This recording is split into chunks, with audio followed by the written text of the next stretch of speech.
আমি আমার চোখের সামনে অনেক সড়ক দুর্ঘটনা দেখেছি। এই রোডটা অপরিকল্পিত একটা রোড, 3 লাইনের সড়ক হওয়ায় প্রচুর দুর্ঘটনা হয়।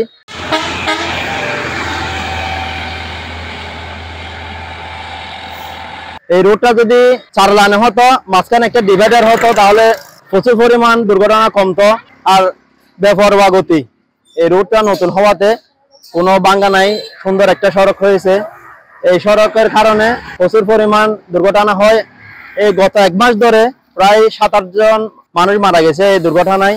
পরশুদিন কি 3-4 দিন আগে সারিয়া বুড়ি স্কুলের ওখানেও একটা মানুষ বিয়ে খেতে এসে মেহেদি অনুষ্ঠানে রাস্তা পারাবারের সময় একটা কার দুর্ঘটনা হয়ে লোকটি সাথে সাথে মৃত্যুবরণ করে।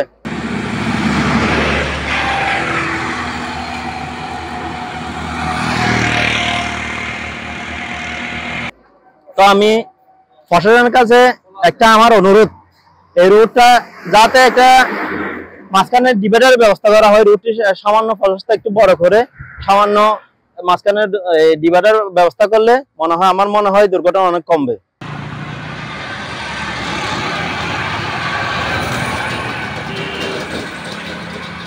আগে আগে ছিল 2 লাইন, আমার মনে হয় তখনও ভালো ছিল আমাদের জনগণের জন্য, আমরা দেখে শুনে পার হতাম। এখন তো রোডটা প্রশস্ত বড় হয়ে গেছে, যেহেতু 3 লাইন, আমরা দুই দিকে দেখে পার হতে হয়।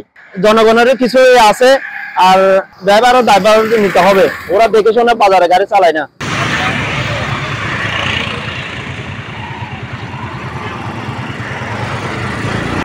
আমার মনে হয় এই রুটটা থেকে সিএনজি এবং অটোরিকশা কিছুটা কমালে আমার মনে হয় দুর্ঘটনা এড়াবে।